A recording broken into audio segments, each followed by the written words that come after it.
사람이 병이 들면 고쳐줄 사람을 찾습니다. 사람이 죽으면 장례 준비를 하지요. 사람이 죽었는데 고쳐줄 사람을 찾지 않고 사람이 살았는데 장례를 치르지 않습니다. 요한복음을 보면 나사로가 병들었을 때 그 가족들은 예수님을 간절히 찾았습니다. 예수님이 어서 오셔서 고쳐주기를 바라면서 사람을 보냈고, 그랬기에 나사로가 죽은 후 예수님이 오시자 그들은 왜 이제야 오셨냐면서 예수님을 원망했습니다. 하지만 그렇게 예수님을 기다렸던 그들도 나사로가 숨을 거두자 지체하지 않고 장례를 치렀죠. 손발을 천으로 감고 얼굴은 수건으로 싸서 무덤에 눕히고 무덤 입구는 돌로 막아 놓았습니다. 이게 상식입니다. 살았을 때는 어떻게 해서든지 살려보려고 노력을 하지만 죽었을 때는 마음을 비우고 장례를 치르는 게 정상적입니다. 그런데 오늘 본문은 그렇게 되어 있지 않다라는 것이죠. 오늘 본문은 욥바라는 도시에서 일어난 일입니다. 욥바는 예루살렘에서 북서쪽으로 약 50km 떨어진 항구 도시로서 솔로몬 왕이 예루살렘 성전을 건축할 때 레바논 목재를 실어 나른 항구로 유명하죠. 그 욥바에 사는 그리스도인들 가운데 다비다라는 이름의 여인이 있었다고 합니다.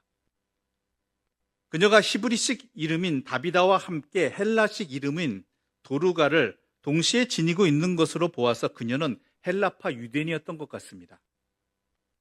그런데 그녀의 이 첫 등장은 그녀 자신의 죽음이었습니다. 병들어 죽었다는 것을 보면 갑자기 죽었다기보다는 시름시름 앓다가 죽었다고 보아야 합니다. 살아있는 사람들로서는 어느 정도 준비가 되어 있었다고도 봐야 합니다. 건강하고 말짱하던 사람이 갑자기 쓰러져 죽은 것이 아니기 때문입니다.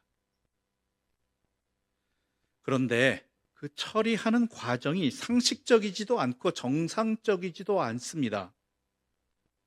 사람들은 아무도 장례를 준비하지 않았습니다. 손과 발을 천으로 감지도 않았고 얼굴을 수건으로 싸지도 않았고 수의를 입히지도 않았다라는 것이죠. 오늘 보면 37절과 38절의 말씀 우리 함께 읽어보겠습니다. 그때 병들어 죽음에 시체를 씻어 다락에 누이니라. 룻다가 욥바에서 가까운지라. 제자들이 베드로가 거기 있음을 듣고 두 사람을 보내어 지체 말고 와 달라고 간청하여. 37절과 38절 말씀입니다. 무엇을 했느냐? 그 대신 정성껏 그 몸을 씻겼습니다.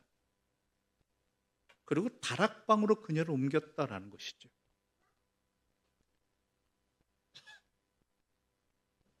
비정상적인 모습입니다. 그 몸을 정성껏 씻긴다는 것은 그럴 수도 있다라고 생각할 수 있겠지만 다락방으로 그녀를 옮겼다는 것은 당시 장례 문화 속에서는 이해할 수 없는 행동이라는 것이죠. 왜냐하면 장례를 치르려면 손님을 맞이하고 또한 그 시신을 옮기려면 가장 좋은 것이 가장 아래층이기 때문, 1층이기 때문입니다. 시신을 옮기기도 좋고 또한 손님들이 찾아와서 조문하기도 좋은 것이 1층이기 때문이죠.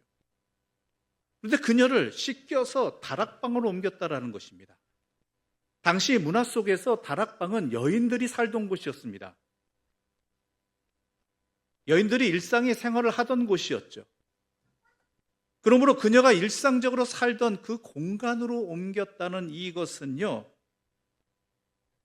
상식적이지 않은 모습입니다. 그리고 장례 절차를 진행하는 대신 베드로에게 급히 사람을 보내어 지체하지 말고 와달라고 간청합니다. 그런데 이 간청은 장례를 치러달라는 것이 아닙니다. 사람들의 반응이나 행동들을 보면 전혀 그렇지 않습니다. 와서 살려달라는 것입니다. 다행히 베드로가 가까운 곳에 있으니 이제라도 빨리 와서 살려주기를 바라는 것입니다. 앞서 살펴본 나사로의 경우와는 많이 다릅니다. 나사로가 죽자 사람들은 더 이상 기대하지 않았습니다. 이미 죽은 것은 더 이상 어쩔 수 없다면서 체념하고 장례를 치렀습니다. 하지만 다비다의 이웃들은 그렇게 하지 않았다라는 것이죠. 죽은 사람을 산 사람처럼 씻기고 다락방에 정성스럽게 옮기고 기다렸다라는 것입니다. 그리고 베드로가 도착하자 이미 죽은 그녀에게 베드로를 데려갑니다. 과부들을 비롯한 많은 성도들이 베드로 곁에 서서 울면서 그녀에 대해서 말합니다. 그녀가 어떤 사람인지, 그녀가 어떤 사랑을 베풀었는지 이런 것에 대해서 말하고 있습니다. 결국 오늘 본문은 사람들이 다비다를 얼마나 아끼고 사랑했는지를 잘 보여주고 있습니다. 그녀를 이렇게 보낼 수는 없다라는 것이죠. 그들에게 이 다비다는, 그녀는 남다른 사람이었습니다. 도저히 그냥 보낼 수 없다라는 것입니다. 부모님이 돌아가신 것이 아닙니다. 형제 자매가 세상을 떠난 것도 아닙니다. 그렇다고 자녀가 먼저 세상을 뜬 것도 아닙니다. 그저 같은 교회 성도일 뿐입니다. 한 교회를 함께 섬기면서 사랑을 나누는 성도이고 교우일 뿐입니다. 그런데 그녀의 죽음 앞에서 나타나는 사람들의 반응은 둘도 없는 사람이 세상을 떠났을 때의 반응입니다. 도저히 그냥 보낼 수 없다라는 것이죠. 왜 그렇겠습니까? 왜 이미 죽었는데도 베드로를 불러서 간청해야 할 만큼 간절했습니까? 가족도 아니고 그렇다고 역사를 좌지우지하는 인물도 아니었습니다. 그녀가 없다고 해서 사회나 나라에 큰일이 일어나는 것도 아니었고, 그녀가 죽었다고 해서 오늘이나 내일이 달라지는 것도 아니었습니다. 하지만 사람들의 마음은 같았다라는 것이죠. 그녀는 이렇게 죽어서는 안 된다고 생각을 했고, 하나님이 그녀에게만큼은 특별한 은혜를 베풀어 주셔야 한다라고 생각했다라는 것입니다. 39절의 말씀 우리 함께 읽어보겠습니다. 39절입니다. 베드로가 일어나 그들과 함께 가서 이르매 그들이 데리고 다락방에 올라가니 모든 과부가 베드로 곁에 서서 울며 도르가가 그들과 함께 있을 때에 지은 속옷과 겉옷을 다 내보이거늘. 베드로가 이르렀을 때 과부들은 울면서 그녀가 만들어준 속옷과 겉옷을 내보여 주었습니다. 2000여 년 전에 가난하고 물자가 귀한 이스라엘에서 속옷과 겉옷은 단순한 의복을 넘어서서 일종의 재산이었습니다. 당시 사람들은 빌려준 돈을 되받지 못할 경우에 고발하고 그 고발을 통해서 채무자의 옷을 가져갔던 것입니다. 우리말로 속옷으로 번역된 이 옷은요, 일반적인 옷을 의미하고요, 겉옷으로 번역된 이 단어는 덮는 이불이나 햇빛을 가리는 용도로 사용되는 일종의 망토를 말합니다. 언제든지 저당 잡힐 수 있는 재산적 가치를 지니고 있다는 것이죠. 그리고 다비다는 어려운 여인들에게 자신의 손으로 직접 만든 속옷과 겉옷, 즉 새 옷을 나눠줬다는 것이죠. 자신이 입다만 헌 옷을 나눠준 것이 아니라 자기가 직접 손으로 만들어서 새 옷을 만들어 주었다는 것입니다. 당시의 의복의 가치를 볼 때 이것은 엄청난 희생입니다. 엄청난 봉사입니다. 따라서 이 여인들이 베드로에게 직접 보여준, 생전에 다비다가 자신들을 위해 직접 만들어준 이 속옷과 겉옷은요, 다비다가 평소에 얼마나 아름다운 삶을 살았는지를 잘 보여주는 증표라는 것이죠. 그렇게 다비다의 가족도 아닌 많은 여인들이 다비다의 시신 앞에서 슬피 운 것은 너무나도 당연한 일이었습니다. 그녀가 그렇게 살았다라는 것입니다. 곁에 있는 가난하고 외롭고 무력한 이들을 살피고 돌보며 살았다라는 뜻입니다. 거창하거나 대단하지는 않았지만 살뜰하고 자상하고 또한 세심하게 살폈다라는 것입니다. 자신들의 필요와 형편을 헤아리면서 속옷을 만들고 겉옷을 만든 그녀와 그녀의 마음을 그들은 도저히 잊을 수 없다라는 것입니다. 특히 오늘 본문은 이러한 다비다의 선행과 구제하는 일이 심히 많았다고 합니다. 36절의 말씀 우리 함께 읽어보겠습니다. 36절입니다. 요바에 다비다라 하는 여제자가 있으니 그 이름을 번역하면 도르가라. 선행과 구제하는 일이 심히 많더니. 심히 많다라고 표현하는 이 단어는요, 본래적 의미는 적정한 정도를 넘어섰다는 것입니다. 넘어서는 정도가 계속 흘러 넘쳤다라는 것이죠. 그냥 한 번 넘어서는 게 아니라 계속 넘어섰다라는 것이죠. 흘러 넘쳤다라는 것입니다.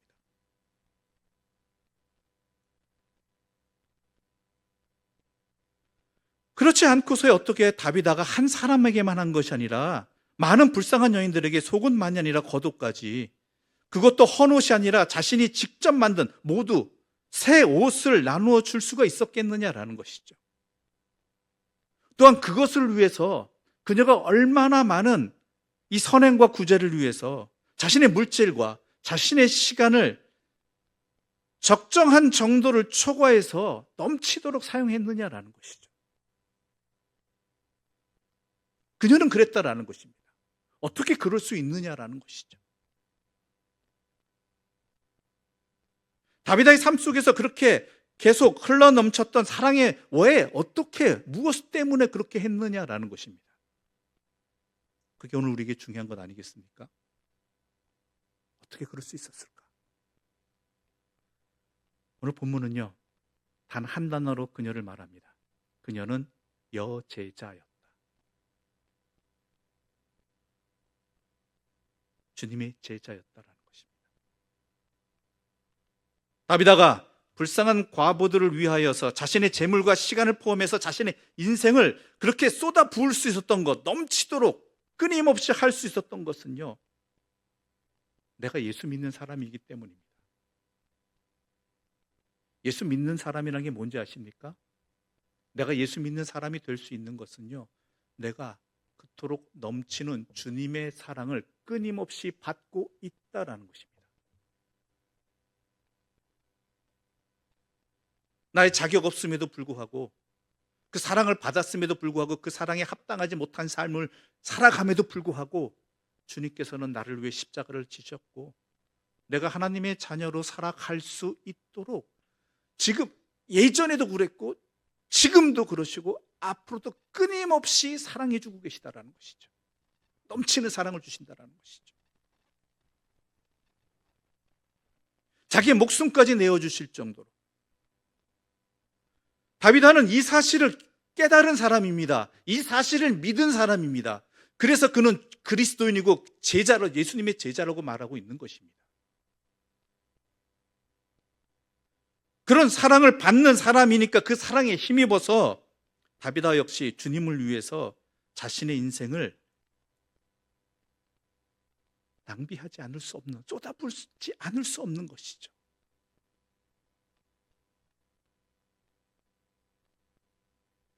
또한 사람들이 그녀를 그렇게 보낼 수 없었던 것은 이렇게 그들을 대하는 그녀의 사랑 때문입니다. 평소에 착한 일과 자선을 많이 하였고 어렵고 힘든 이웃들을 늘 위로하고 챙겨주었기 때문입니다. 다른 것으로 기억되는 사람이 아니라 착한 일과 돌봄으로 기억되는 사람이었다라는 말입니다. 핏줄이나 이익 때문에 그립던 사람이 아니라 과부들과 같은 작은 자들을 위한 애틋한 사랑 때문에 그립던 사람이었다라는 말입니다. 이미 죽었지만 결코 보낼 수 없었던 것은, 이미 죽었지만 다락방으로 옮기고 베드로를 불러 간청했던 것은 그녀가 그런 사람이었기 때문입니다. 상식적이고 정상적인 장례 절차를 무시하면서까지도 또 많은 성도들과 과부들이 그렇게 함께 울면서 간청했던 것은 그녀가, 다비다가 그런 사람이었기 때문입니다. 여러분, 우리는 그리스도인입니다. 우리가 이런 사람이 되어야 되지 않겠습니까? 우리 모두가 어떤 모습으로든지 서로에게 기억이 남을 것입니다. 성경의 인물들이나 이 세상을 살아간 사람들이 다양한 방법으로 이름을 남기고 기억이 되었듯이 우리 역시 그렇게 이름을 남기고 기억이 될 것입니다. 그런데 어떤 사람으로 기억되어야 하겠느냐라는 것이죠. 그리스도인이라면 주님의 그 한없으신 사랑을 끊임없이 받고 있고 받고 받을 사람들이라면, 그리스도인으로서 특히 교회의 직분 맡은 사람들로서 과연 어떤 기억을 남겨야 되느냐라는 것이죠. 누군가가 그리스도인으로서 우리를 그리워한다고 할 때 그 그리움이 어떤 그리움이어야 하겠느냐라는 것입니다.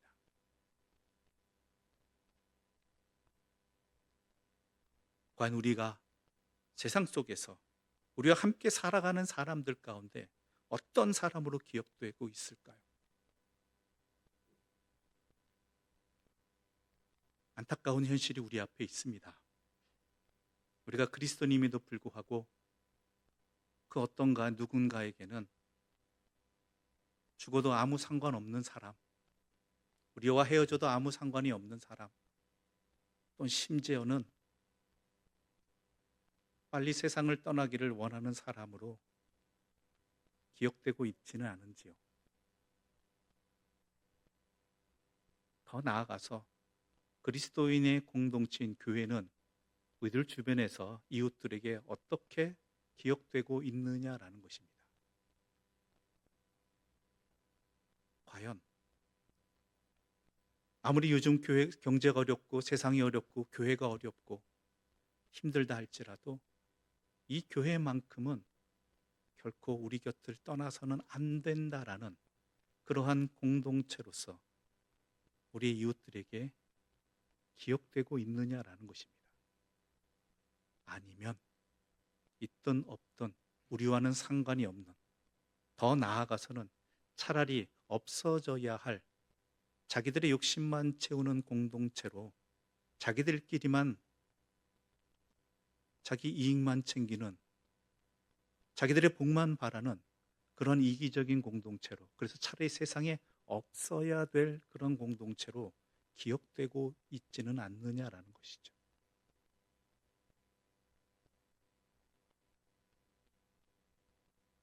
특히 오늘 교회 학교 자녀들과 함께 우리는 예배 드리고 있습니다. 우리 교회 학교 자녀들에게 믿음의 부모인 우리들은 과연 어떤 사람으로 기억되어야 할까요? 또한 우리 교회는 어떠한 교회로 이 자녀들에게 또한 남겨져야 할까요?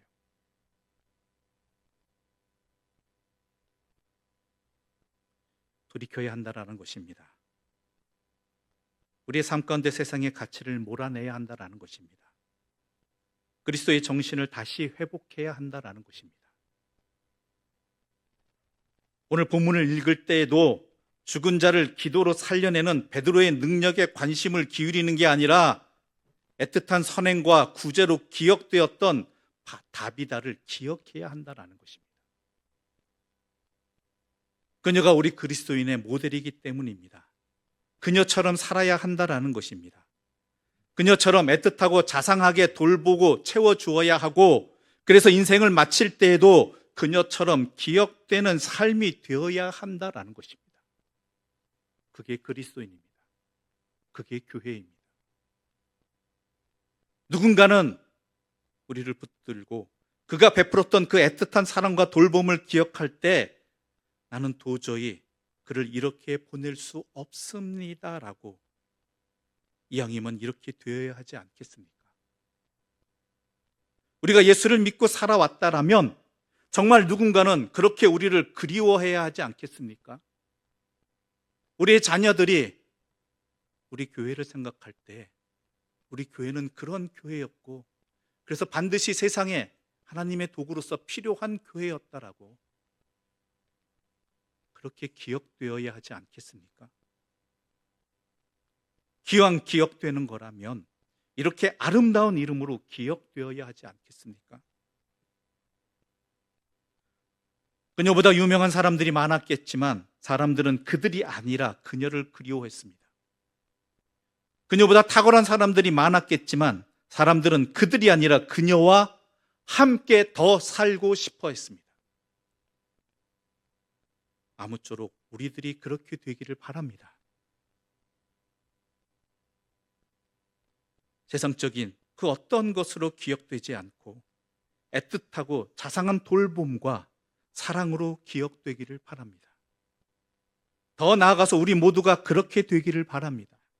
우리의 자녀들도 그렇게 살아가기를 바랍니다.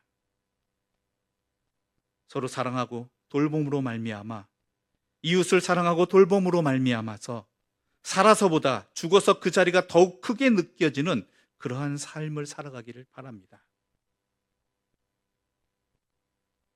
바로 그러한 교회로서, 그러한 가정으로서, 그러한 그리스도인으로서 우리의 삶이 기억되기를 바라고 그러한 기억과 발자취를 남기기 위해서 다비다처럼 우리가 이웃을 향한 힘들고 어려운 이들을 향한 그러한 섬김과 돌봄을, 왜냐하면 우리는 그러한 그리스도의 사랑을 풍성히 받은 사람들이기 때문에 그 사랑을 전하고 나누고 또한 기억할 수 있는 아름다운 사람들이 되기를 바랍니다. 기도드리겠습니다.